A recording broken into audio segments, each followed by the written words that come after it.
Okay. We'll see what happens. I'm back. Yes, I know the video's still delayed. Excuse me. I haven't a chance to fix the delay in the audio.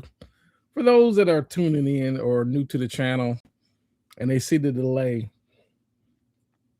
people that are used to watching these live channels are used to it. So um it is a delay, but it is an annoying delay, but I'll figure it out. But somehow I hadn't done this in a few weeks. Last couple of weeks is because I was sick. So, so of course when you're sick, you're not up to doing anything. Um, so I'm back to do another live stream, but this is going, like I said, spoiler alert, this is going to be a rant video. Um, and so welcome George Easy 87. George Easy 87, welcome. As everyone tunes in, like I said, this is gonna be a spoiler alert. And this spoiler is gonna be probably most of this is gonna be my biased opinion.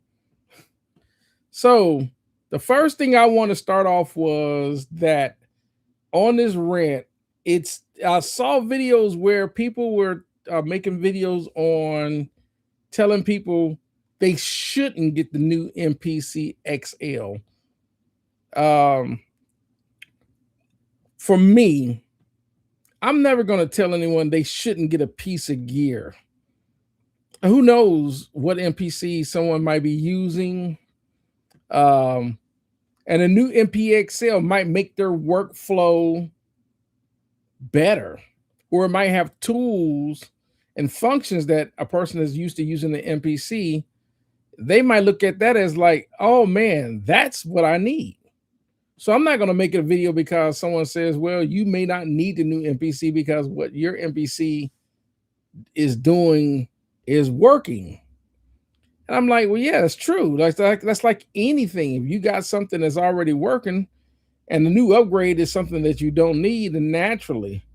But I'm not going to tell someone not to buy it because it might make your workflow or what you used to doing, or it might have tools that are better. Usually, most of the time when they come out with a new piece of gear, they thought about, a lot of times these people at these companies have thought about the setbacks or the drawbacks of what the piece of gear, and they're listening to the complaints of the users. They're like, well, I've been using this piece of gear, but it would sure be nice if you can do this or this or this or this. You know, maybe the load times or the sample rate, whoever knows. So that's my first rant, is when people make videos like that. My second rant is going to be talking about how Studio One has now become Studio Pro. I have Studio Pro, and I like everything about it. It's working. It works the same way. I've been using Studio One for years, and it pretty much worked the exact same way. It's just got some more features and some more additions that are working fine. So I don't know why people were complaining about the name. Personally, I don't really care what the name of the doll is. It's just as long as it works. But people remain, they're getting mad about, because now it's Fender. Well, Fender bought Personas. Personas didn't have to sell to Fender, but they wanted to sell their company to Fender. So now Fender has the right. It's the same thing with Digidesign sold it to it's the same thing when Digidesign sold it to Avid for Pro Tools. So welcome to Mix Club and Tactical MIDI. I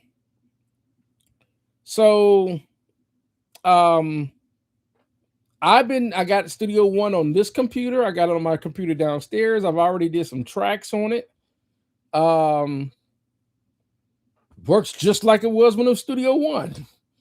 So I'm gonna have to go with Mix Club. It's something. It's just something to talk about. Yep, exactly all it is. It's just a name change. It's no different than when let's think of a car. It's kind of like really honestly, when it comes to the Dodge Charger, who can complain about the Dodge Charger? We're talking about the Dodge Chargers now. We're talking, 2010, 11, 12, whatever Dodge Charger it is. It could be originally the ones that really can have the legitimate gripe about it would be probably people that owned the Dodge Charger from the 60s. Because everyone knows, like the Dodge Charger, like for example, the Dodge Charger that was in the Dukes of Hazzard, the Dodge Charger that that Blade used in this movie, the Dodge Charger that was in the Fast and the Furious for the 60s, and you look at a Dodge Charger today, it looks like a four-door sedan. They just slapped a powerful V8, unless you get the XST model, then that's the V6 model. But that, to me, legitimately, that's not an actual Charger. That's just a sedan with a V8 in it. That's my point. But everyone that loves the Dodge Charger, especially if you got an SRT, Scat Pack, the Hellcat or whatever, they in love with the Charger. And that's like if you look at the Charger, 2020 Charger Scat Pack, and you go look at a 1969 Charger, they don't look like nothing alike. But people love the performance, right? It's the same thing with Studio One versus being Studio Pro. That's all it really is. So that's my only rant. Like me, I'm using it. I have no problems with Studio Pro. I like it. Works the same. It's the same. If you're a Studio One user and you upload a Studio Pro, you'll see that it's pretty much the same software, just with updates. Like any DAW that they update with improvements, it's the same thing. Oh, somebody's asking, what's that book on my mixer? I always break these books out. This one's called a book by Instapro called Recording and Mixing. It even has a CD in the back, so you can when they were still putting CDs in computers. But I always use these as I just like to read them, to always to improve. I'm always trying to improve my mixing and recording skills, because you can never, Then I got one. It's called Sound Advice on Mastering. So that's so I'll break that out, because you can't retain everything. So sometime I have to go back and reference. The other one is called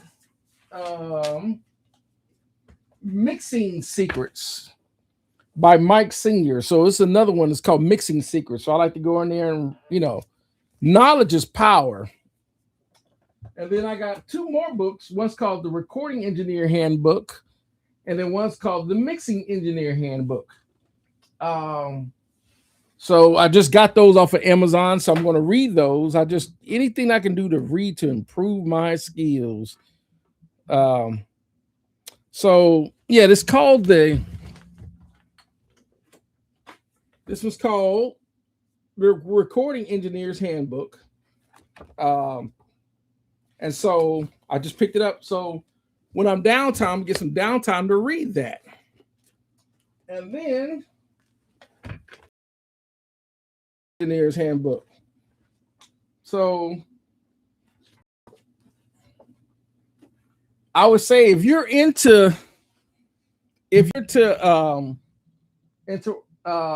recording and you're not reading, if you're trying to learn just by the internet, the books are your best friend.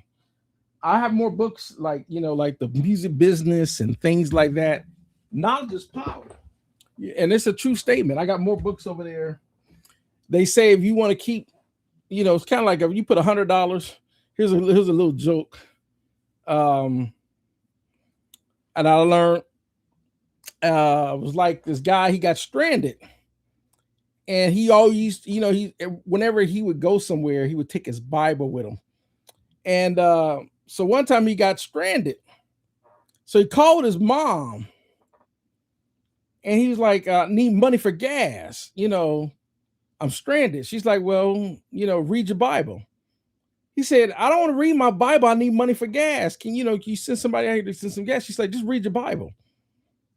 He's like, I don't want to read my Bible. The Bible's not going to do no good for me, not having no gas. She said, read your Bible. He's like, kept going back and forth. I'm not reading my Bible. You're not going to send me no money, or you're not going to send somebody out to help me, or send somebody out here to give me some gas, whatever. Then and then of course the conversation ended. So he ended up getting mad and hung up the phone and was sitting there, and he was stranded for 2 hours, and all he saw on the seat was his Bible. And he's like, man, and they was in the middle, there's a gas station not too far, but he's like, well, I can't go to the gas station. I got no money. So he's like, she keep talking about reading this Bible. So he grabbed the Bible and he said, okay, I'll just, let me read a scripture to make me feel better because I'm out here stuck. As soon as he opened up the Bible, $100 bill fell out. She had put $100 in there for that very purpose. And that made him feel like, wink, wink, So that's why she kept reading the Bible. There's money in the Bible. So the point is that if you open up a book, you'll never know what you figure out, right? That was the whole premise of it. So anyhow, I always try to find, try to read, stuff like that, or whatever I can learn, because you could never be too good in this business, right? So anyhow, so for those that are wondering, that are tuning in, and why you hadn't seen me in a few weeks, I was sick. Somebody gave me something. So I was feeling, and then of course we had a storm that came through here, and it was killing the power. So I couldn't get back on. I couldn't get on because the power was just acting stupid. So anyhow, let's moving back. So getting on to my, like I said, this is a rant video. It's gonna be a chat video. We're gonna chat, but at the same time, I'm throwing my little rants out there. So I was ranting about, yes, Studio One is now Studio Pro, and it works perfectly fine. So if you've been watching all the hoopla about people getting mad and Studio One is going on here because don't listen to those people. There's absolutely nothing wrong with Studio Pro. Works perfectly fine. The same thing I was talking about, people that were complaining about, you shouldn't buy the new MPC XL. You buy whatever you want. That's how I look at it. If the new MPC XL is going to make your workflow work great, and it has the tools and functions that you need, yes, by all means, you buy it. I don't believe in telling people what they should or shouldn't do. You do what works for you. That's how this business works. My third rant was, I was seeing videos how AI, and I'm gonna talk about AI for a second. Is how you look at it. To me, and I'm gonna make a video on this. I was gonna make a video yesterday, but I end up getting sidetracked. So I'm gonna make a video tomorrow on why you can use AI and how you could turn it into a tool.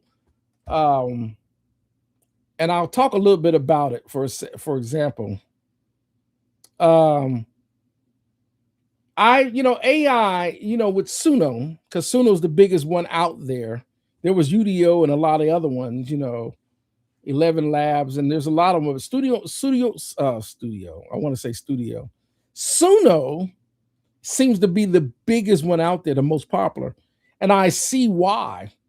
I tried some of the other AI, and for me, Suno comes to creating the best sounding tracks that are AI that I've heard.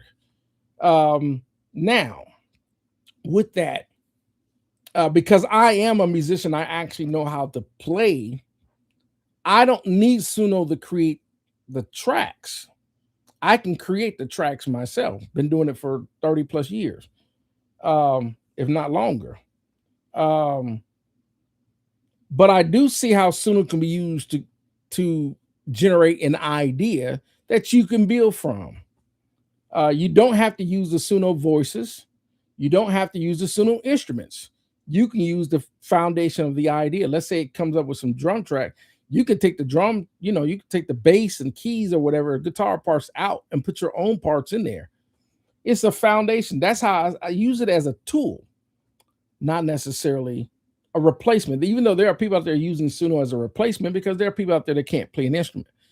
Yeah, Suno can create an entire song for someone, but you will hear, I'm throwing some examples of how I'm using Suno and how I'm adding my own, because I'm playing the parts, and you'll hear the difference between what what Suno's done and my parts. And of course, me adding my parts, of course, it's going to sound, because it has a more human feel because I'm playing it. So anyhow, so that was my 3 rants on the videos, how AI is killing America, jobs or whatever. And to be honest, I'm gonna say I think AI kills some jobs.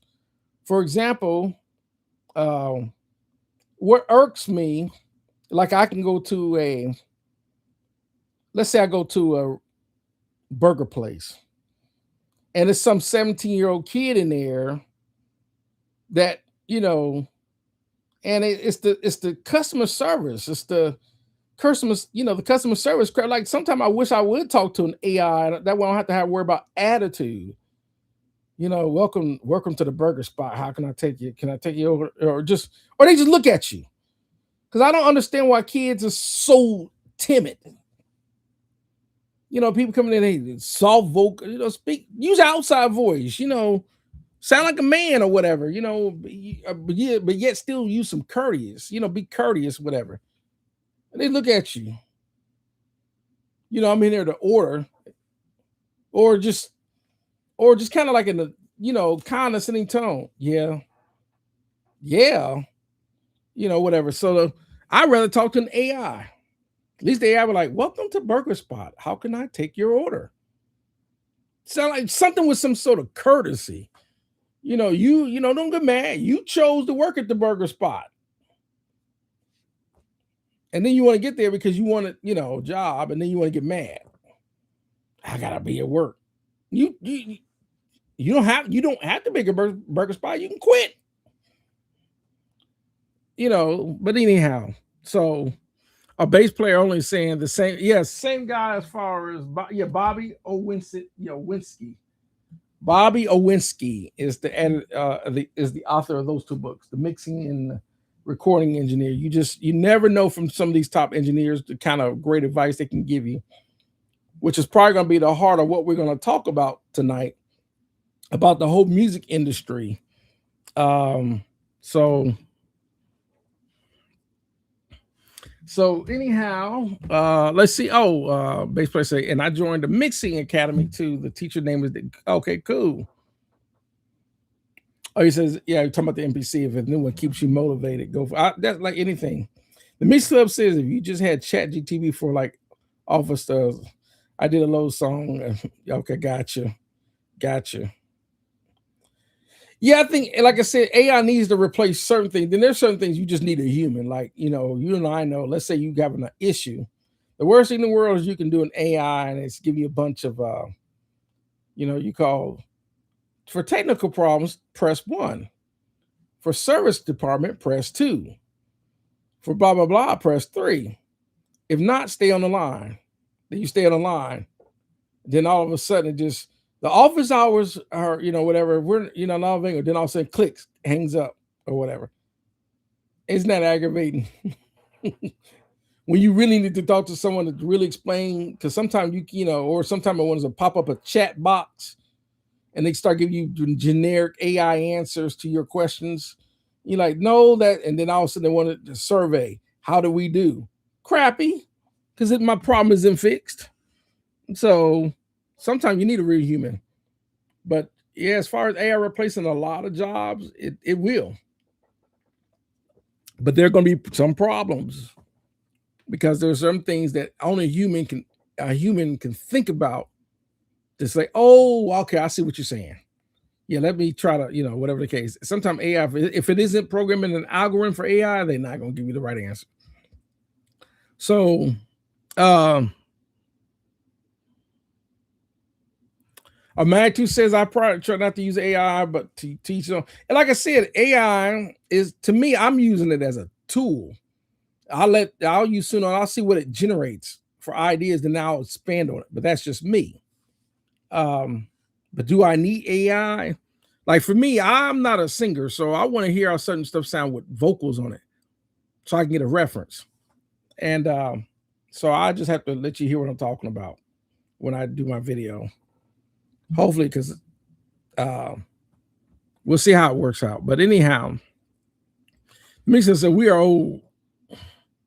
Would have got a snack on noggin, but if we speak, we've spoken or mad. I got you. So, um, so moving on to the heart of the music industry. Here's where because everyone's saying that I was watching some videos on how they were saying the music industry is dead. Um, whatever the case, because back in the day when I was a kid, the music industry and getting a record deal and getting signed to a major record label was the goal if you wanted to be in the music industry as an artist or whatever, or if you can get a even as a producer's deal or even a songwriter's deal, some way of form or fashion.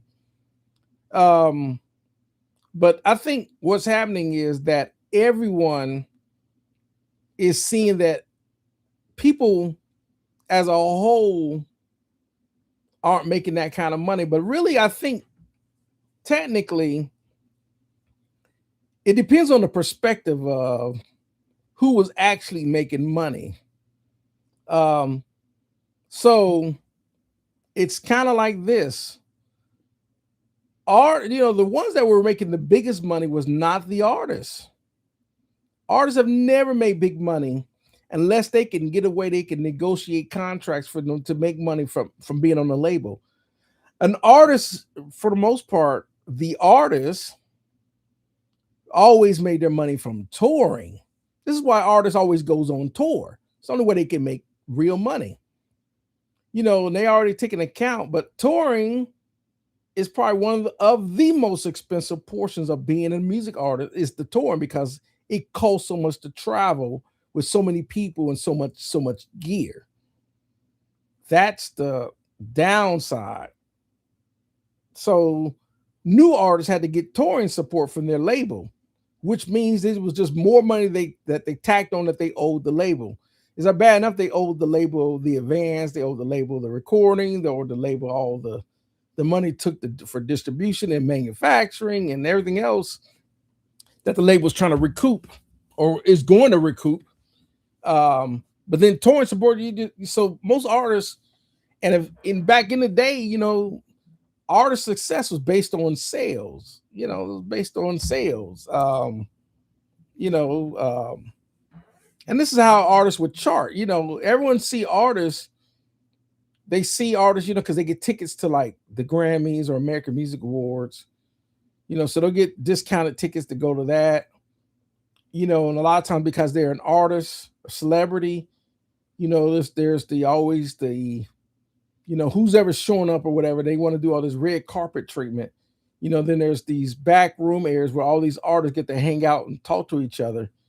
They get these, whatever the case, especially for award shows or whatever. And then, everyone always think, that must be the life for someone who's not in it. Right.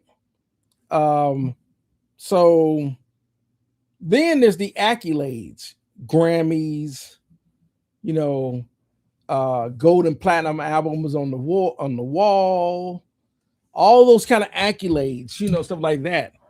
But you can win a Grammy, but Grammy is not putting anything in your bank account. It's just something to put on your shelf. You can get a gold or platinum put on your wall, but it doesn't mean you're going to be getting any money. It's just an award. Like anybody that gets an award just sits on the shelf. So it really varies on who was making money. For the labels, the biggest money for labels were sales of actual physical hard product.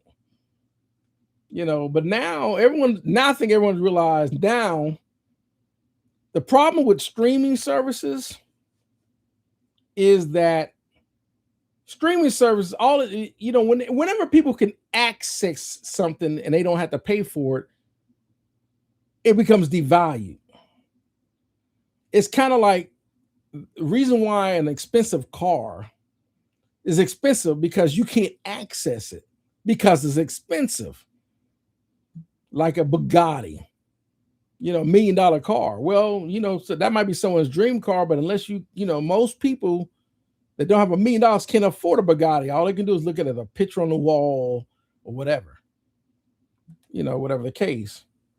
That's why it's valued because but when you have easy access, I'm talking about when it comes to music is so easily accessed that it became devalued. And everyone now believes because they can access music, all music should be accessible. That's why it isn't really worth anything anymore. The only way you could get music back in the day, you had to actually physically go buy it.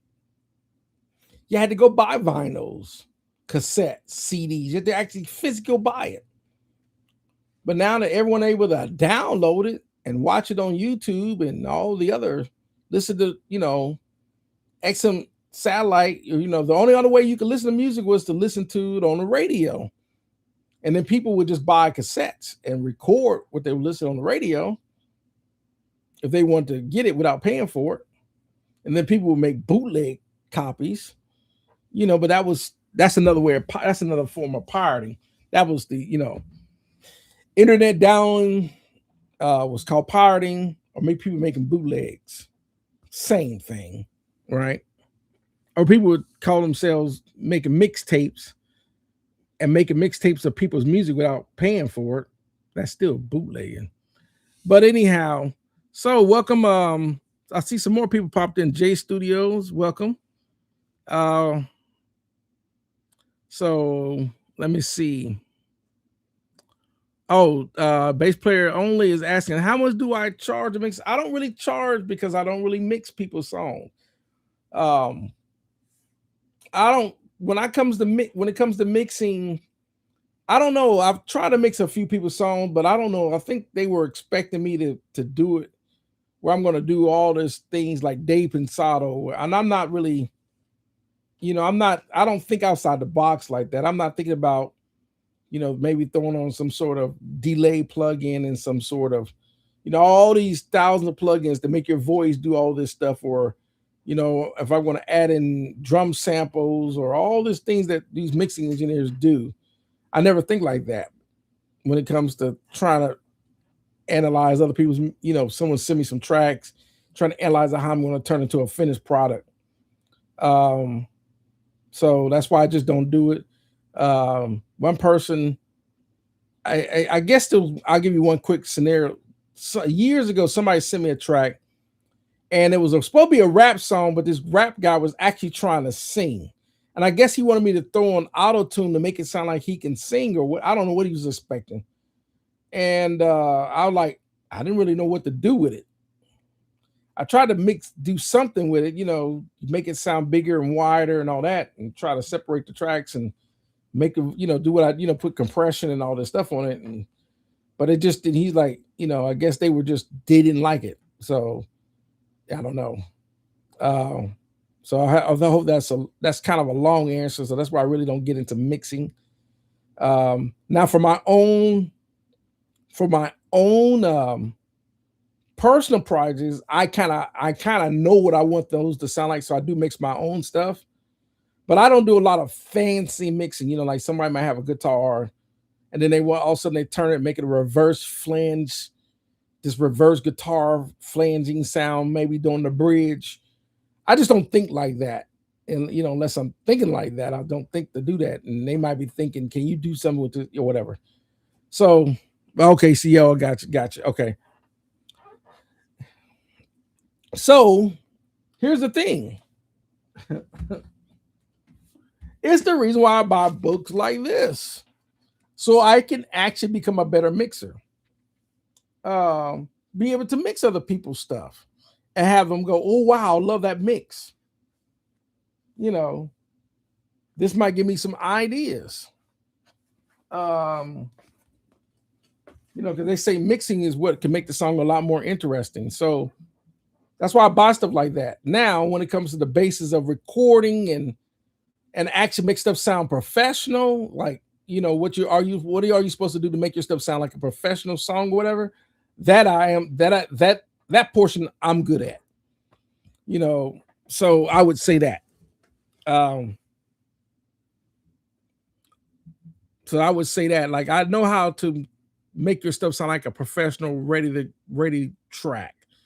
There's things you're supposed to do, whether you're going to do it on the console or in the box using plugins or whatever. That I do know.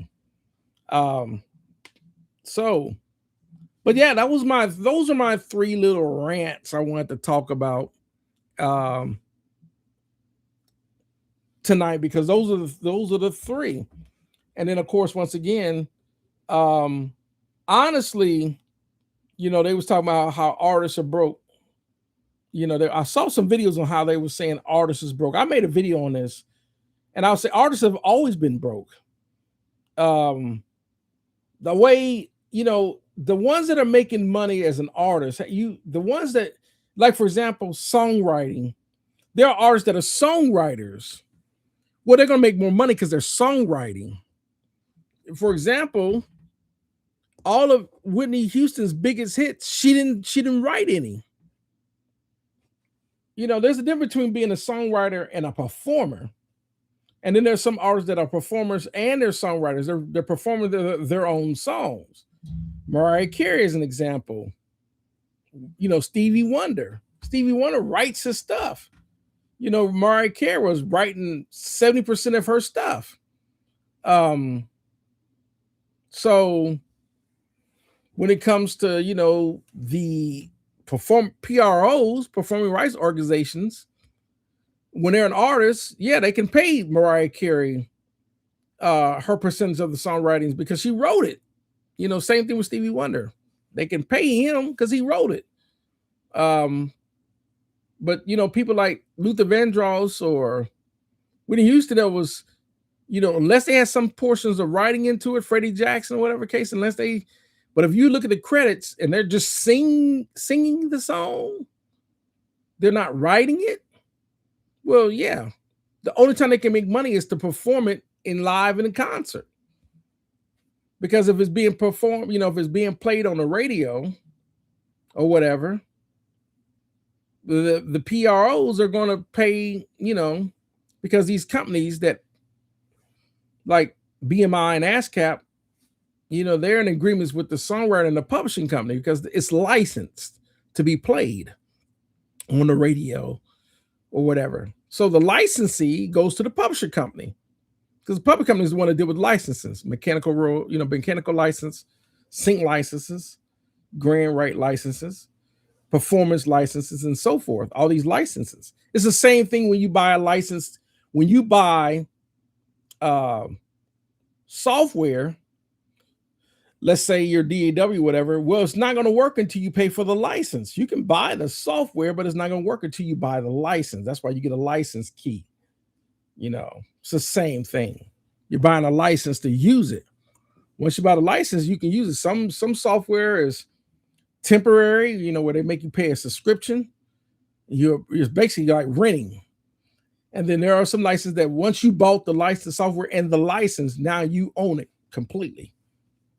But you own that copy. Now they do some software, if you buy it, you can only use that version. So if they have a new version, 6.2 or 6.3, you might have to pay for the upgrade. It just depends. DL, welcome. What did you miss? Not much. Like I said, I was just started off the video, just a little rant. I was, ranting about how people were trying to make a video on how people shouldn't buy the new, people were making, you shouldn't buy the new MPC XL. I'm like, why wouldn't you? You can't, you don't know what that person, you know, like me, I got an MPC Renaissance. This is an older, way older MPC, but it works great. It works perfectly fine. Does everything I need to do, you know, from all my little Q links and you know, in my pads and doing everything I need to do. And the MPC software works perfectly fine. So that's why I had never upgraded to the new MPC, you know, the MPC one and all so forth. Works perfectly fine. But there are people that use MPCs that see features in the new MPC XL. They're like, oh, my MPC doesn't do that. I might, you know, I might want to get into that workflow of the new MPC. Yeah, so that's why I would never tell someone they shouldn't buy the new MPC XL. You don't know what that person needs. The new MPC XL might provide exactly what that person needs. That's kind of what, you know, that started off with the first rant. The second rant was people ranting about the name change of Studio One being Studio Pro, where you can't talk about it because it's called Fender Studio Pro because Fender owns it. Personas decided to sell the company to Fender, so it's now Fender. You know, it's the same thing when Digi Design decided to sell it to Avid. Avid bought Digi Design because it was Digi Design Pro Tools. Now it's Avid Pro Tools. So I don't know why people are complaining, because that happened back in what, 2001, whatever, when Avid bought Pro Tools. You know, no one complained about the name change then. And here's the thing: if you were a Cakewalk user, Cakewalk was owned by several companies. Cakewalk used to be his own company. Then they sold it. They ended up selling it to Roland. That's why if you look at the TTS keyboard, that's why it sounds like a Roland Phantom keyboard. The sounds, because it is basically the first Roland Phantom sounds in that Cakewalk TTS keyboard that comes with the software. That's Roland Phantom sounds because Roland bought it. Then they sold it to Gibson. And then Gibson really didn't know how to market Cakewalk. And then all of a sudden they just went belly up for a while. Then BandLab bought it. But now BandLab still owns Cakewalk.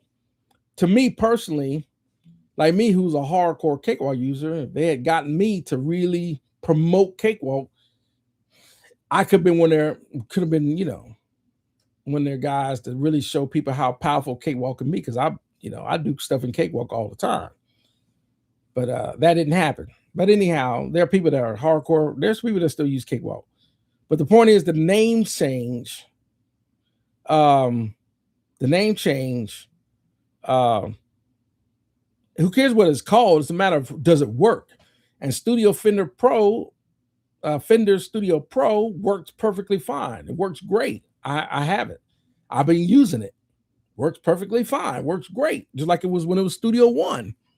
So if you're a Studio One user, you switch to Fender Pro, it works the exact same way with some new features. So Bass Player says, I got an off-the-wall question. What's up with the lava lamp I see in the studios? How did that come about? You know, I think lava lamp, like I got a lava lamp. I think, you know, like anything else, lava lamps are just like me, I can, like if I decide to change, let me see if I can, this is if my batteries didn't, let's say I just changed my lights to yellow in here, or I'm gonna go to blue, right? Okay, I just changed my lights to blue in here, right? Or even, let me see, I can go to red. It just changed the tone to red, right? All it does is just give you that. It's like when you go into a studio with the right lighting atmosphere, it just gives you the sense of calmness. That's all the lava lamp. It's just one of those tranquil psychological deals. It does absolutely nothing to the mix. Well, if you don't have a good lava lamp, your recordings might come out horrible. The lava amp, they have balanced the sound of your speaker. No, I'm joking. Okay. So DL says the Renaissance paved the way for the X. Let's see, there wouldn't be an XI without the gotcha. Okay. DL's asking, also asking, do I love Roland sound? Yes, I am an avid Roland user. I got a Roland XP over here. I jump on that from time to time. I got a Roland XR rack. I got Roland Phantom S. That's at my church right now. I got two Roland Phantom G's, and of course, everyone knows I got the new Roland Phantom, and it's been upgraded to the Roland Phantom EX. And this, to me, this is people that Roland recently came out with that V stage not too long ago, a couple of years, and it's supposed to be a counter to the Nord because there are people that are hardcore Nord users, and I've listened to Nords, I've listened to Nord boards, awesome sounding synthesizers, they really are. But here's my thing: Nords are extremely overpriced. And my argument is for that kind of price, that you're spending on Nords, you know, as well get the other boards because the other boards sound just as good and for a lot less money, especially Yamaha boards. The Montage, they got the new Montage M. They came out with the, Yamaha Mod X M series. Everyone knows I'm a Korg user. I got Korg Triton, I got Korg Trinity. I got the Korg X, I got the Korg OW workstation. I got the Korg Chrome, and I definitely have the Korg Cronus. So I'm a Korg user. I'm a Roland user. I do have Yamaha boards. I wish I had some more Yamaha boards, but I also have some Kurzweil boards, and I also have some Ensoniq boards. I'm a big time Ensoniq. I started on Ensoniq boards. It's too bad they went out of business. But anyhow, Roland. I took my Roland Phantom to church today because that's what I'm about to upgrade. We got a Yamaha MOXF8 at my church, and I'm about to change that out for a Roland Phantom 8. So I'm about to submit that. So we're about to upgrade my, because that Roland board is killer. I was going back to the Nord boards. Between the Nord Stage 4 and the Roland V Stage, I would get the Roland V Stage. People are swearing the Nord sound. No, not really. I've listened to the pianos and synths like that. Now, do the Nords have a little bit better sounding organs? Yes. But I don't need a Nord for an organ because I play a real Hammond. I play a real Hammond C3. So I don't need a Nord for the organ because I play a real organ. And if you compare any organ sound on any keyboard to an actual real Hammond with a real Leslie, the real Leslie is going to kill any board trying to emulate an organ. Period. So that's my thoughts on that. So let me see. They were cool effects in the 60s, right? Did they have something to do with mushrooms? I have no idea what you're talking about on that, but okay. But anyhow,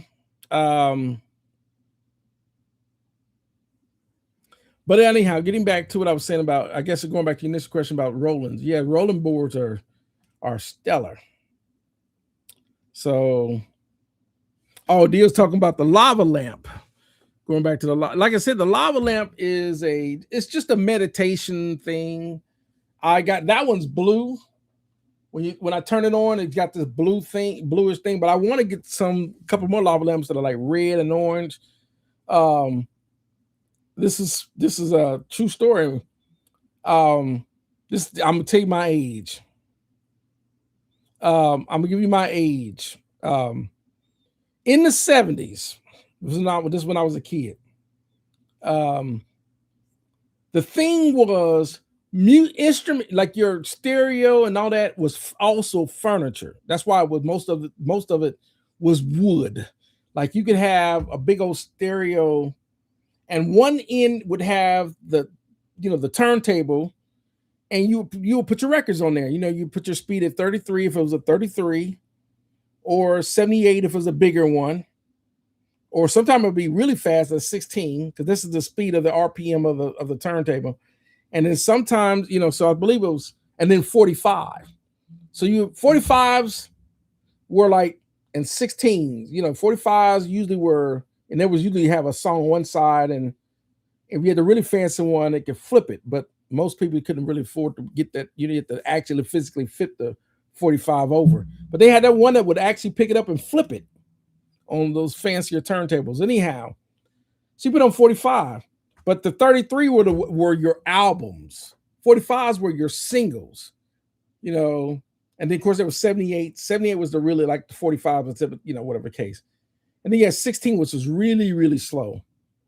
So one end you could play all your records, and they would have this thing that would have this little thing that you could put 45s and it would drop, and the arm would, your arm, your where you have your needle and all that, and it would play vinyls. Um, then on the other end was the actual tuner, where your FM and AM tuner. But it was a big old furniture. It looked like a corner table, right? And then some of them would light up, and so you would have that. And there's some people would have disco balls in their house, beads that you could walk through the room, the disco ball that would flash according to the music. And then of course, my mom used to burn these incense, these incense where you would, they would like be something like it'd be something like ocean blue incense or whatever, burning that. And then you would have a lava lamp. And the lava lamp would be turned on, and of course all the lights be turned off. And the only thing glowing is the music from the disco ball would be lighting up the room and the lava lamp. So yeah, that's kind of like old school, but I just want to just want to throw that out there. So, but what's funny? People were a lot more chilled. They weren't so amped up like they are today. People were chill. My mom, my uncles, all that, they come back and sometimes they would get high, or my uncle come in with a little thing of Red Eye Rose or whatever. My mom smoking her little weed, and you throwing on some maize, whatever, or some of me and Mrs. Jones, Mrs. Jones, and you would have a bean bag. Anyhow, that's old school. But even though I was a kid, love that era. Love that era. Cars were cool then, even though they had 8-track tape machines in them. An 8-track. But anyhow, so Maddie says, I got more keyboards than those. I do have a lot of keyboards. I just, yeah, I kind of went synthesizer crazy. So yeah, yeah. Just like with gear. I kind of went gear crazy in here. So Warhart Art says, congrats on the new album. Oh, you must be talking about the Christmas, that thing, and that still is not mixed like the way I want. That came out some mash. They did it, just got this weird thing. It doesn't sound like the way I mixed it, but anyhow, appreciate it. That was just a little Christmas demo. But I want to do some more recording, and I'm reaching out with some more artists to do some more stuff. So, but anyhow, let's see. So Maddie says,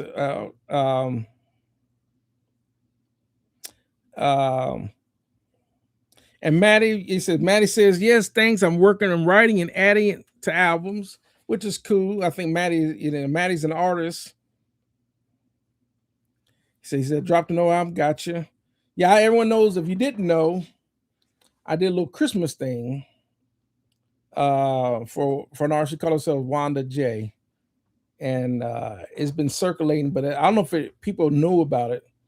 But you can go on YouTube, put in Wanda J, and you can hear a couple of the Christmas songs. I think about pulling. I think something's going on with DistroKid. I want to remix those and redo. I just want to redo everything. I just didn't like the way it came out. So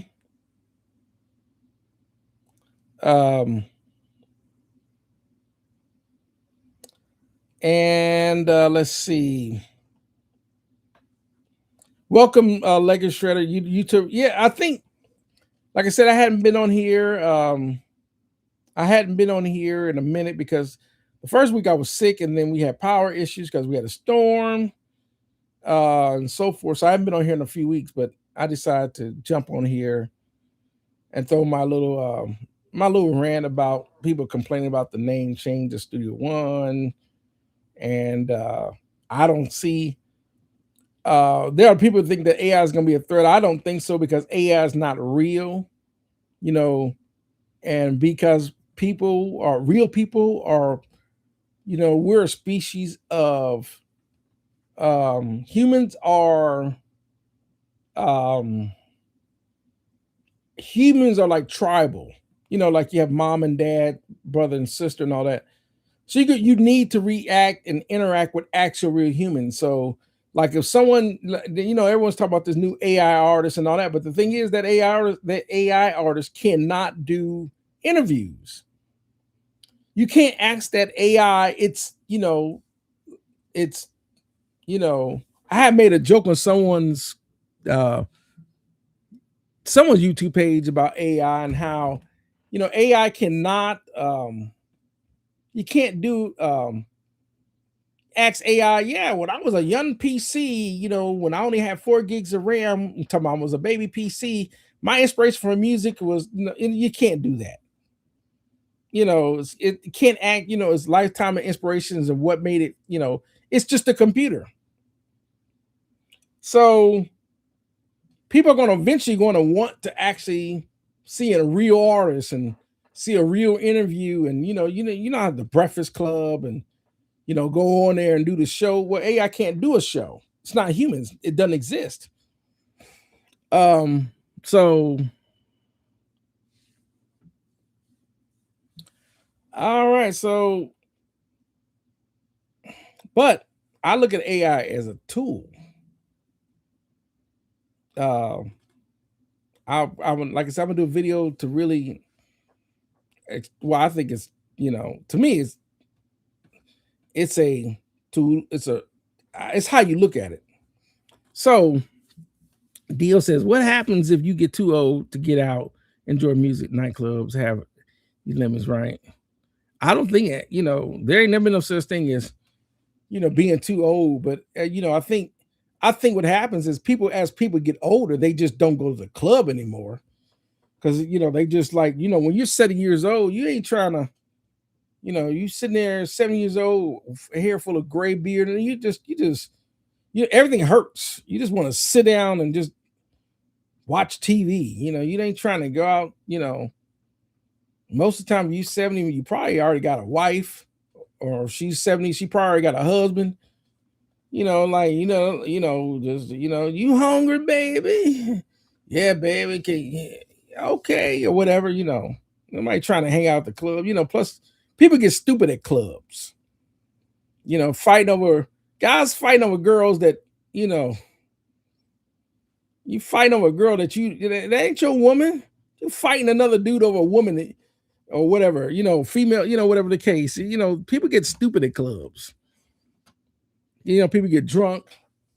People on the dance floor, they bump into each other, and then if people are drunk, everyone's breath smell like alcohol and cigarette smoke, and people, whatever the case. So, but music now, where people get older, I mean, people that are older still go to concerts. Like, if you're 60 years old and you're going, like, for example, a lot of the artists that I like have died. So, um, I can't, like I might go being you're gonna see older people going to like a Stevie Wonder concert. Stevie Wonder's still alive, he's still performing, even though Stevie Wonder's pushing 70. Um, but well, actually, I think Stevie Wonder's over 70 now, but he's still performing. So, people they're gonna go, be in their 60s and 70s, go see someone like Stevie Wonder. But I think young people that started, in their 20s, started with, Beyonce as Destiny's Child or whatever, you might go see Destiny's Child because, let's see, Destiny Child was in their 20s in the 90s. It's 2026. So we're talking, we're talking, Beyonce, if she ever gets back with Kelly Rowland and Michelle, and they form, a Destiny's Child reunion, whatever. All of them are 40s pushing 50s. So um let's see. Plus, to me, I don't want to be in a loud environment in a club anyway. Anyway, you sitting there, you got to yell, "How you doing? I'm all right." And you're enjoying the music. All you, I just so um, that's just me. Oh, he's some oh, you talking about something that's playing dance music? Do, do, do, do, do, do, do, do, you know. So someone well Max is Destiny's grandma. Yeah, yeah. Well, the crazy part is Beyonce's daughter is old enough to have kids now. So if her daughter gets pregnant, she's a grandma now, To my crazy in love, down the crazy. No, yeah. And it get to a point, because I know Janet Jackson is older than me, So what Janet Jackson pushes 60. So yeah, it get to the point where Destiny's Child, it was nice to see. It was nice because I've been to a Janet Jackson concert. It's nice to see Janet Jackson, when she was in her prime, in the 90s. But I don't want to see that, I don't want to see. I really, because for one, Janet Jackson really ain't had no major hits since the 90s, really. Her biggest hits was, when she was 80s and mid 90s. You know, believe it or not, most of Jimmy Jam and Terry Lewis artists peaked when they were hot from doing, when Jimmy Jam and Terry Lewis really produced Human League and Midnight Star and all them big hits, Sounds of Blackness, Janet Jackson, so forth. Their biggest, Sherelle, and Alexander O'Neal and so forth. Most of those artists peaked around the 80s and 90s. But so Janet Jackson, yeah, she still performs. I've been to her concerts, but it ain't, it's not really, I guess it's not what if she does any newer stuff. She hadn't really done anything. And as you get older, it's really hard to, it's the reason why if you look at even until he died, James Brown still tried to do that 60s, early 70s chopper stuff all the way up into his, in the 70s. Like that work, get on up, get on up, get up. That was cool in 68, but that don't look cool in 2018, doesn't look cool in 2008, or, just doesn't, you know. Music change, music. Um, Leggy says, who's deleting all that? That's DL. DL will write something, then he'll delete it. I don't know why he does that, but he does. So, um, like Prime Jen Jackson was, she was amazing in her prime. Just like with Paula Abdul. But Paula Abdul hadn't done anything since the 90s. So it's kind of like I think music and artists, at one point you got to realize it's like the NBA or the NFL or any other sports. There's reason why, Shaquille O'Neal went from being one of the top league basketball players, especially for, because he was a center, playing with, the Lakers and all that, to being a common, just like with Michael Jordan. Once you reach a peak, it's time to move on and do something else within the league. You don't always have to be a player. You can't be a player forever. You can't, Shaquille O'Neal, just the same thing with Charles Barkley and all these other players. They realize, okay, I reached my peak. Same thing with football players. You got Peyton now. He's commentates. He can't really quarterback anymore. I'm sure he still knows how to play, but he knows he don't have the arm, like he used to when he's playing in the league. Um, Same thing with Shaquille O'Neal knows he can't play basketball like that anymore. Um, so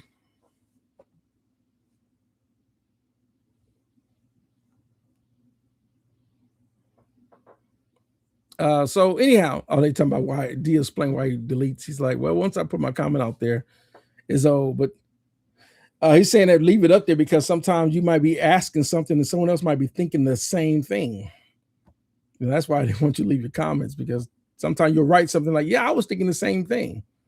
Or, and believe it or not, even after these live chats and I do these live streams, YouTube is recording it. So sometimes people that come on here and they'll see this. Sometimes they want to really read what after the videos. I went off the live stream, is not streaming anymore. They want to because the comments are still there. But if your comment is gone, they don't know. They just see a deleted comment. They don't know what They might be thinking what you're thinking. Mag 2 says, I think Deal is a spy. He has to cover it. Not really, because a spy is not going to reveal themselves at all. Because that, like anything else, if if your name's up there, then people can, all I gotta do is track their IP address and their subnet and all that. You can track, if you're really good. Well, I'm talking cyber stuff, but anyhow. So anyhow, I think we're going back to what I was talking about initially about the industry, because people were talking about the industry is dead and so forth. And I think what's going on with the industry is that the industry, when it comes to money, is that artists never really made money. Producers didn't make a whole lot of money. Super producers can make big money, because they can negotiate higher points. Everyone's talking about DLU. Everyone's being funny now. Legacy Share said, I toured for 15 years with a ton of huge bands. I decided to get into studio work. Yes, it's just that it's I would, it's like anything else. It's kind of like when I see a rapper today versus a rapper that started in like 1992, whatever. It's a different type of rap style. No one rapping like that in the 90s like they're now, whatever today. So things are going to change. It's no different than any other genre of music. If you go back to the 40s, what was the style of the music in the 40s? Swing. What was the style of the music in the 50s? Rock and roll. What was the style of music in the 60s? Quartets and Motown sound. What was the style of the 30s? Big band. But as went from big band, we start going to swing and blues, and we start going to small blues venues. And part of that, a lot of that changed because technology. There was no synthesizers and VST instruments and plugins and DAWs in the 40s and 50s, so technology changes stuff too. Keyboards are one-man bands now. You can do everything with just one synthesizer. You couldn't do that in the 40s, whatever case. So things are going to change. Styles of music going to change. Back in those days, if you wanted to sound good, you needed to hire some of the best musicians to create the music.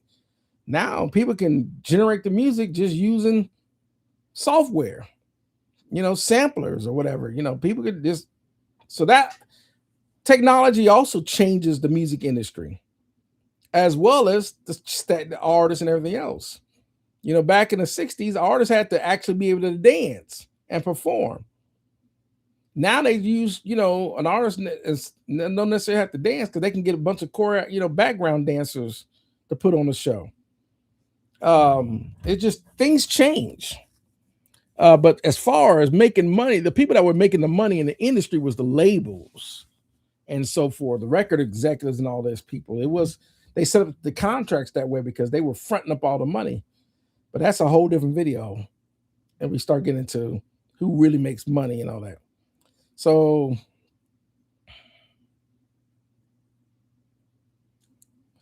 it really depends, it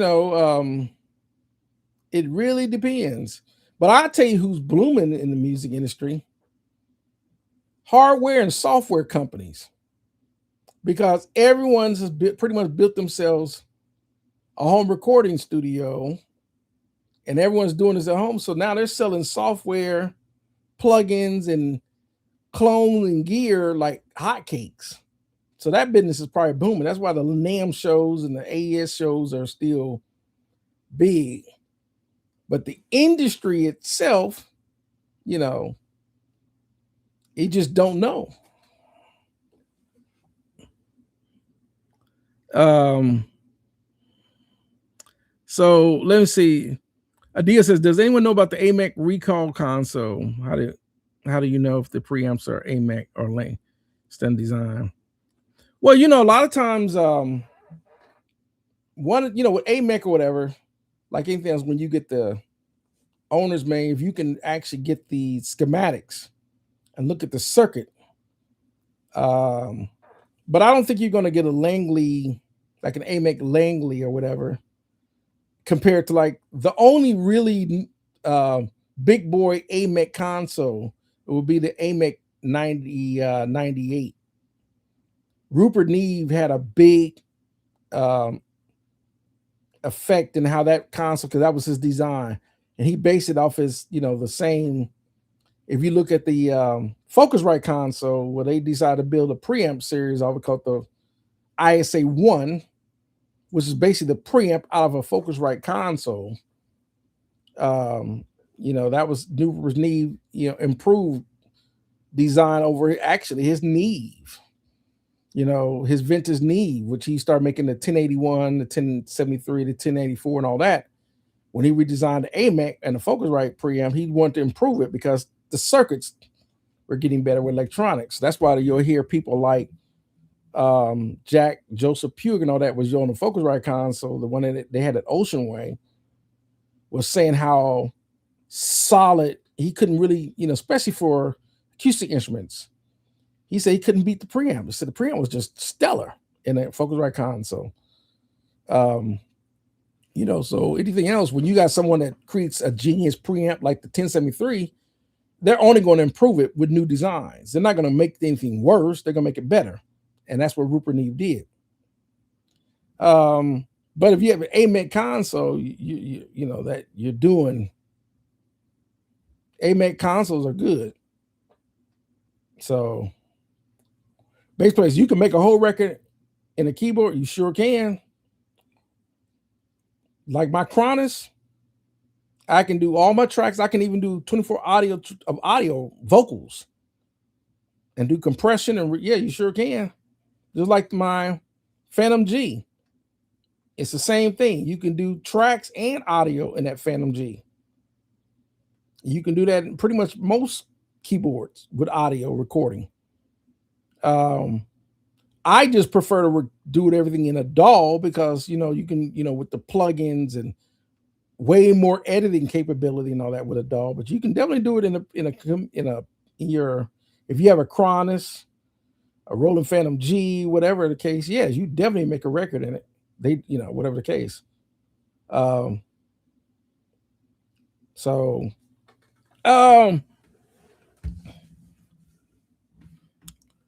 So let's see. Manny T says my uncle was head of Warner Music Marketing in Australia. He drive buses. Yeah, you'll be amazed how many people that were like A&R or R&R people, whatever, that when record labels folded. I use, like, for example, I forget his name. I think his name was Thomas Funk. And he's been AR for Buddha Records. And now, when Buddha went out of business, of course, he'd been an A&R. That's the one that, signed artists and repertoire. That's what he was one getting, artists signed to Buddha Records. And this is probably the 70s, whatever the case. Yeah, he had to go get him an accounting job after Buddha Records closed. So many record labels have closed because the big corporations like Sony Music Group, Time Warner, which is Warner Music Group, and of course Universal, which they were basically dealing with film. And then Sony was dealing with, they got into music, but they were dealing with a lot of electronics. They sold a lot of like cameras and stuff like that. But when you got corporations that start buying up labels, well, they also bought up the artists, these people that were on major labels like Capitol or whatever, A&M Records or whatever, you know, and now they own the label. It's no different than some of these companies that buy other companies, and they own, so it's part of the industry. Um,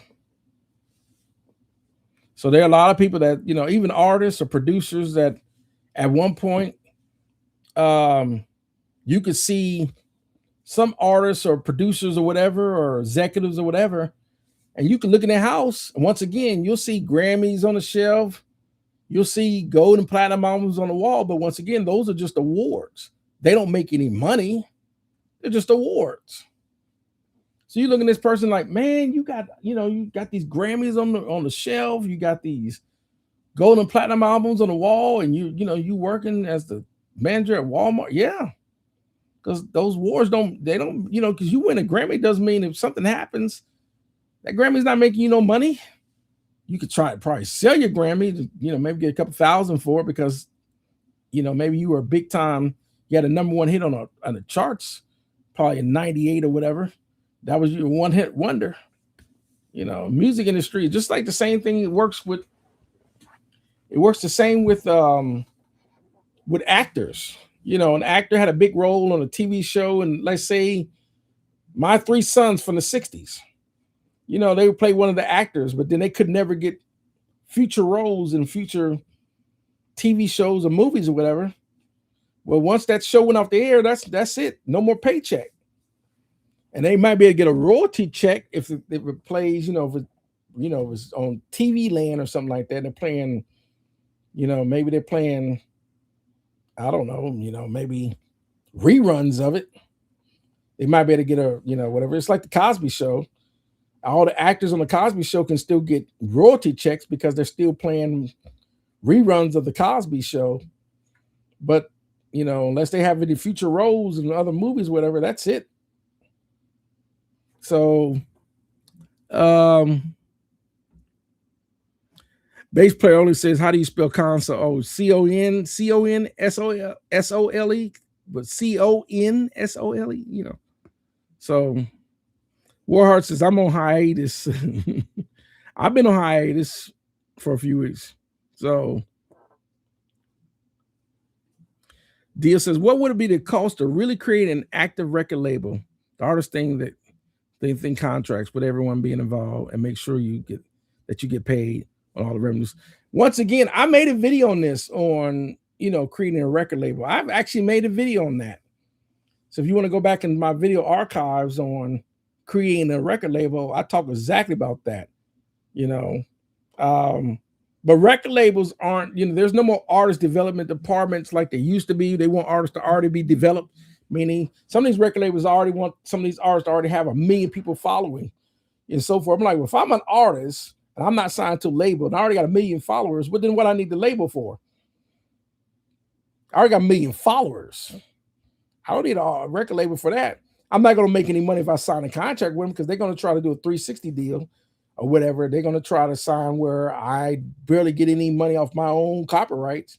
Sign a label and you want to sign me and only give me 4 points. 8.1 cents is the average cost for 1 point. So, and people aren't buying CDs anyway. People are downloading. So it's kind of like, well, I can't, they're still selling CDs, but then they ain't nowhere in the level like they used to be. So how am I going to make money with a label? But the labels, they ain't sure going to find a way to try to make money. It's the opposite. I really can't make no money being on a label, but the label going to try to find a way to make every kind of money they can from me on doing things I've already got established. Well, a lot of times back in the day, you need a label to get 1 million followers. It's called the radio, VH1, BET, and so forth. You develop 1, 2, 3 more million. But if you got 5 million followers on YouTube, you don't need a label. You just got to find a way to get management to get you to tour so that people can go see you in live in concert. You might save yourself some money, case, in case band or whatever the case. You might not be able to afford to take a band with you. You might have to use instrumental tracks and have them play the instrumental tracks, and you just make sure you rehearse the instrumental track. So if the track is 5 minutes, 50 seconds, that's all you're getting, to do that song. Then you move on to the next song. You just got to have your show real rehearsed.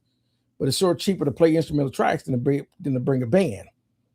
It's cheaper to do a show maybe with a couple of dancers than to try to have a whole stage full of dancers, because you got to pay all those dancers. You get my point. So it may not be feasible to start a label. You probably better off just start a production company and produce some artists or whatever.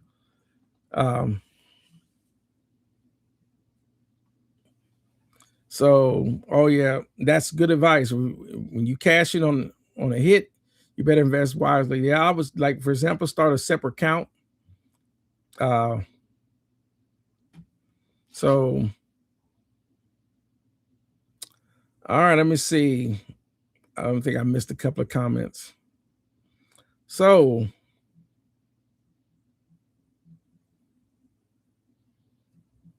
Matthew says $2 million to make $1 million. If not more. So, no,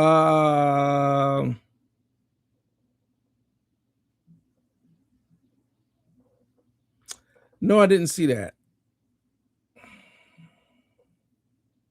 So did I see by was it H3 A band? No, I did not.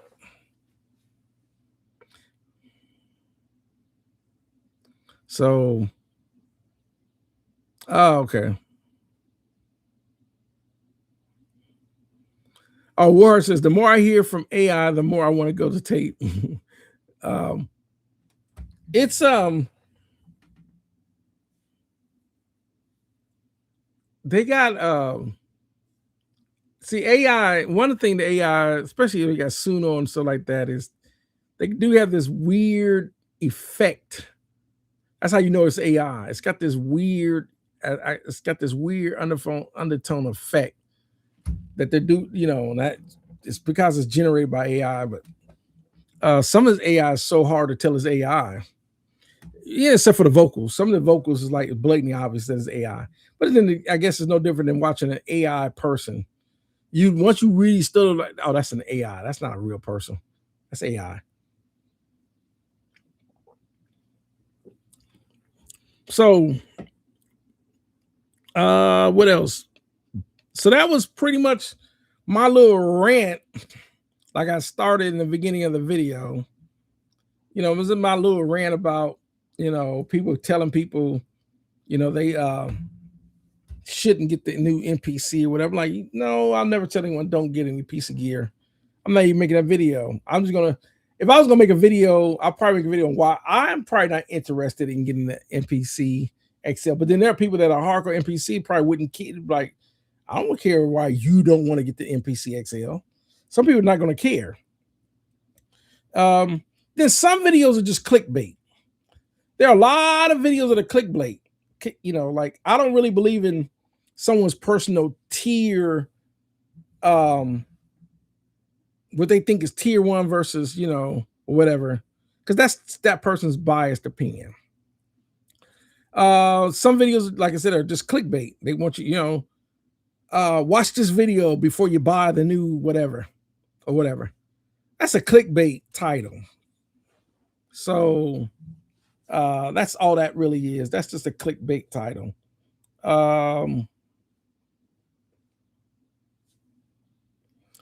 What else? Oh,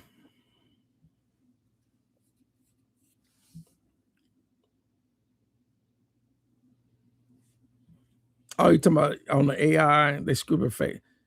Here's the reason why I would say this on. I've been playing and creating a lot of AI tracks on my Suno account just to see what it comes up with. I would say probably 85% of it is really, really good. Gives me an idea to what I can expand from it. That's just my opinion. But here's the one thing that for people that are just hardcore enthusiasts when it comes to being, in the studio and creating music. The one thing that AI is not doing is giving you the option to say, okay, I want to use this microphone, I'm going to use this compressor, I'm going to use this preamp, this EQ, or whatever.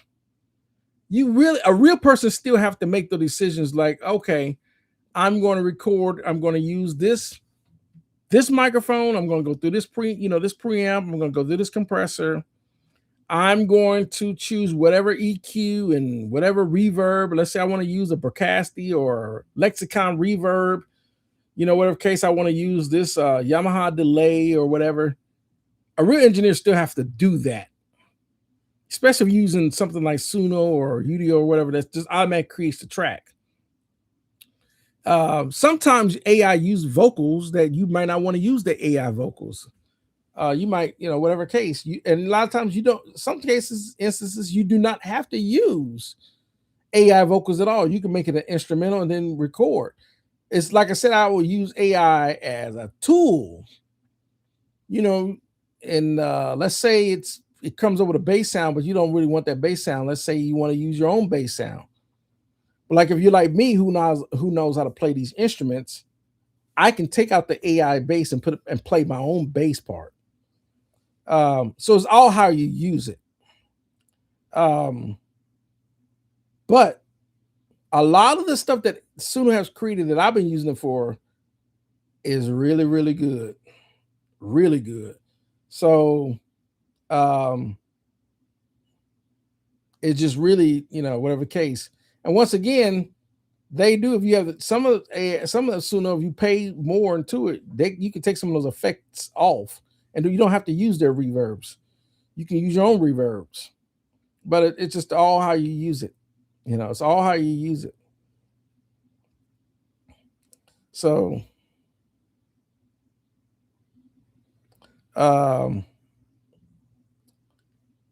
he says, dude, I'm describing every Andrew Chapman creative video live. Well, I don't really watch Andrew Chapman, but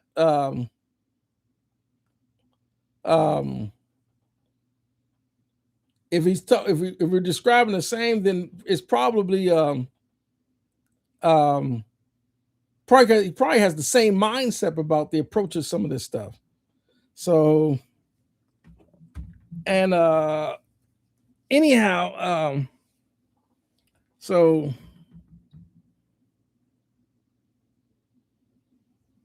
oh, you talking about Andrew Chapman is very convincing though, right? He's an excellent salesman, but I'm not buying.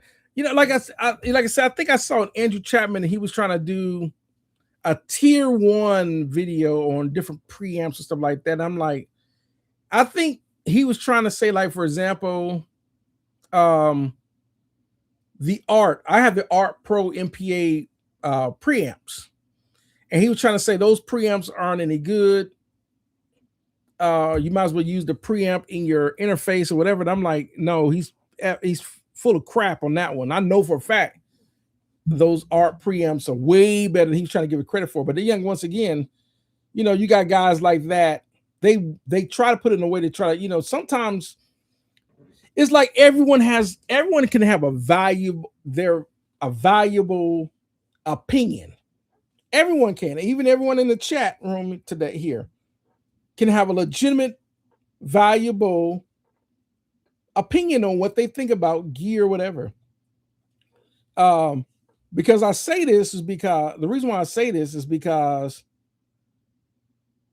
if I make music or whatever, and use certain gear, does not mean if you use something else, the audience, they don't know, they don't care. The audience, which is your consumers, your listeners, most of them don't know the difference between, they don't know nothing about Telefunken or Neumann microphones, Neumann, need preamps, LA, 2A compressors, API consoles. They don't know. They have zero idea what that is.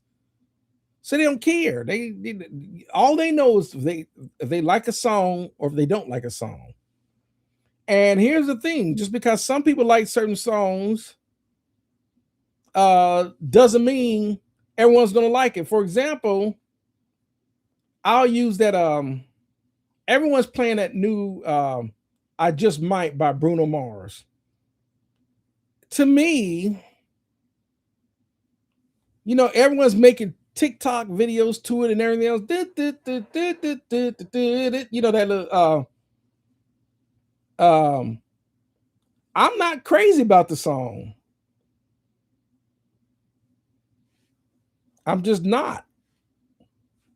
It don't, um, but the thing is, just because I'm not crazy about the song doesn't mean that the millions of people that like the song, all that matters to Bruno Mars is the millions of people that like the song. But there's not everyone's gonna like the song.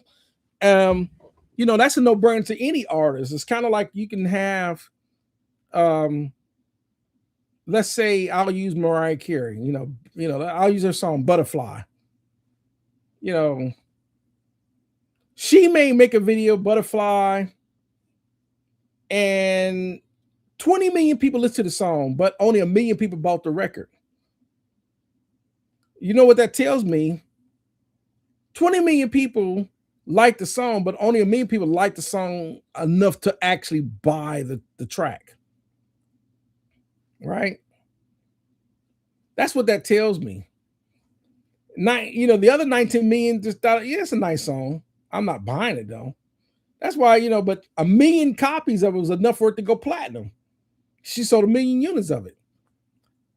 That's how I look at it. So, um,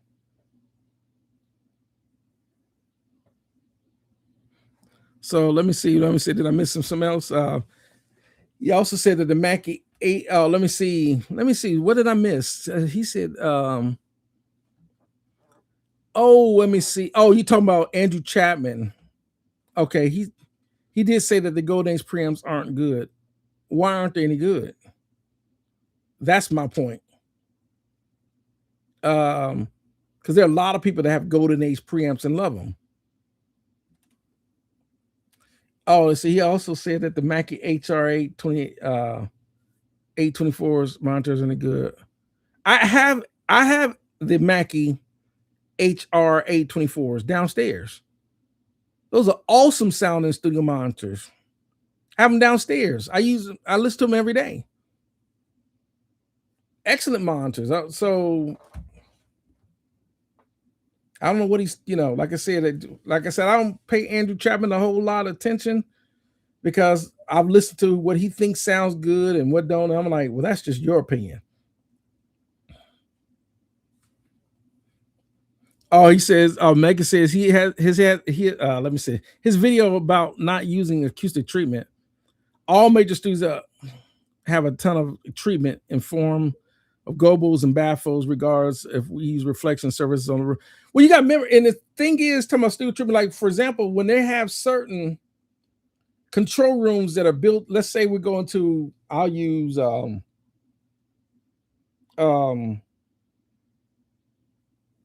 I'll use the control room in like the record plant. Just because you don't see a acoustic treatment on the walls doesn't mean those acousticians, when they design those acousticians, when they or studio room designers, the design of the rooms is the treatment. A lot of times the treatment is built into the walls, like bass traps, not really having complete flat surfaces, whatever the case, sometimes gear in the back room, a couch work can act as a diffuser. So you don't actually have to have wooden pieces of diffusing pieces of wood on the back of the wall because the furniture is acting as diffusing. You're trying to break up the sound or whatever the case may be. When they design some of these control rooms, they design it so you don't get these weird node and these weird room reflections. It's all built into the room. And a lot of these rooms are floating rooms. So then they're not getting these weird reflections coming through the floor or whatever the case. A lot of times I'll have, like me, always have my speakers on stands. So I don't never have it sitting on the desk. I was sitting on stands in that, with vibration foam and all that to absorb some of the, isolation to absorb, so I can actually hear the accuracy of the speakers. That's why my stuff sits in the room. It never sits against the room, so I don't get back wall reflections against the back wall. It always sits in the room so I can hear the actual speakers. But everything is like people look at here. My walls aren't, my walls got these weird. Plus, the whole floor is carpeted. It just depends on your setup. So, but yeah, that's someone tell you that they don't use. Yeah, there's some sort of acoustic treatment. You got to address the treatment if you haven't whatever, and you see a room. If you don't know if that is built. The room is designed to absorb a lot of that. So it really depends. But yeah, I don't listen to. Yeah, like I said, I don't pay Andrew Chapman a lot of um attention because like I said, when I watched his tier review on preamps, I was like, well, he's getting that wrong. And that's not accurate, wherever the case may be. So it really depends. Like, for example, if you run, you don't necessarily have, just because it doesn't look like a diffuser doesn't mean it's not acting like a diffuser. It's kind of like if you have a bookshelf with different books on a bookshelf in the back of your studio, believe it or not, that's acting like a diffuser. It's breaking up the sound.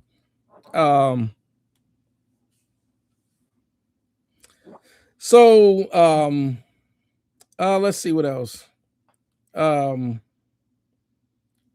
Oh, thanks, Lakers says. Yeah, I totally agree with Mark. They said, did I check my question about the native instrument? Let me see. I'm not a native instrument user, so I don't know what's going on with native. I saw someone talking about native instrument. It's going belly up or whatever. I don't know what's the deal with native instruments. So I really, if I missed it, it wasn't trying to miss it on purpose. I probably didn't see it. But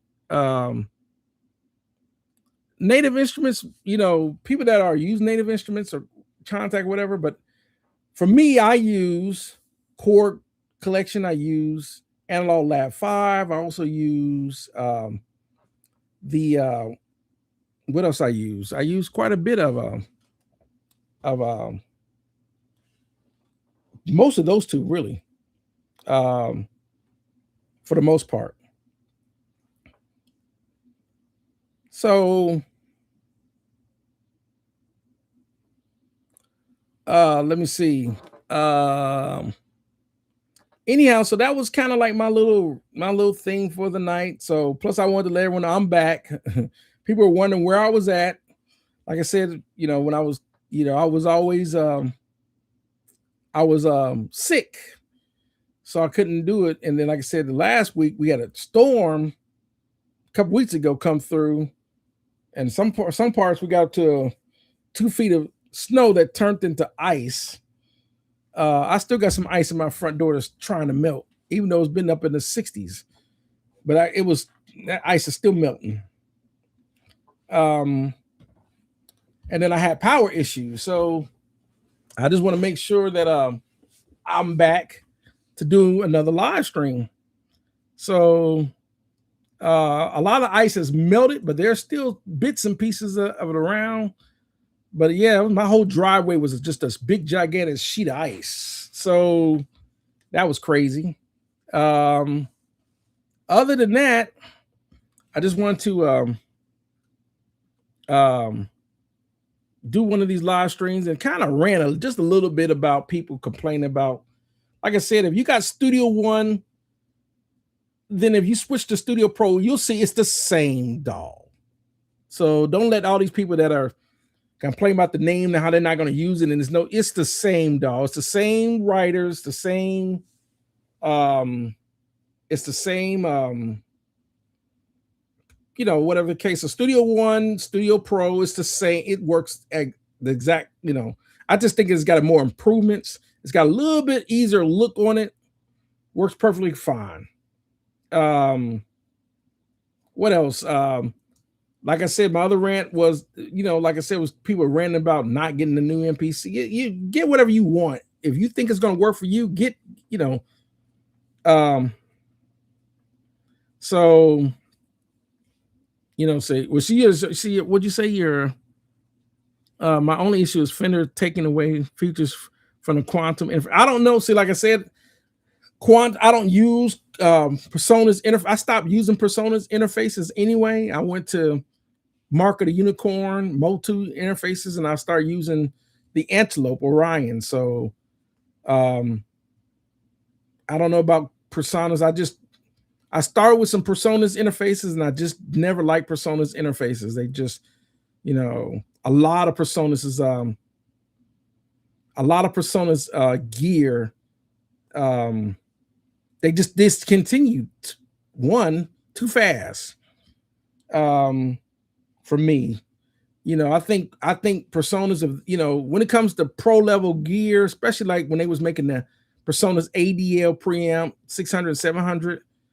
I think that when it comes to top of the line preamps, they were onto something with that ADL preamps, and they just stopped making them. I'm like, you know, um, so I don't know what the deal was. So anyhow, Alexa says I use Antelope Orion and yeah, that's what I have. The Antelope Orion. I don't have a Galaxy, but I do have an Antelope Orion and I have Mark of the Unicorn, Motus. Um, those are my go-to interfaces.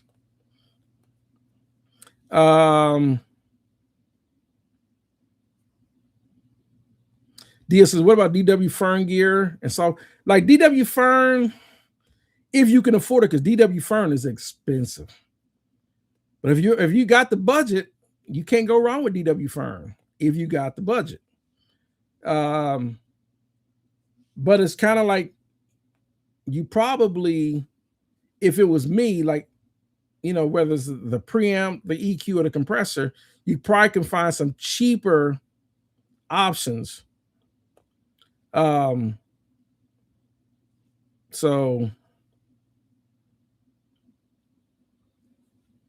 let's see what else.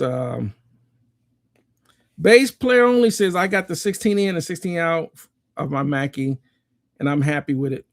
And the Motu, yeah, the Motu 16A. Okay, gotcha. Yep. Like says I got some DW Fern. It's just really high headroom tube gear. This is I can afford to plug in. Yeah, you get I think like Universal Audio makes the DW plug-in, or I think I'm not sure if it's Universal Audio, or it might be Plug-in Alliance or one of them. But I'll tell you one thing: when it comes to preamps, plug-in, when it comes to actual real preamp, you're gonna do better with a real preamp over a plug-in. It's just the electronics of it.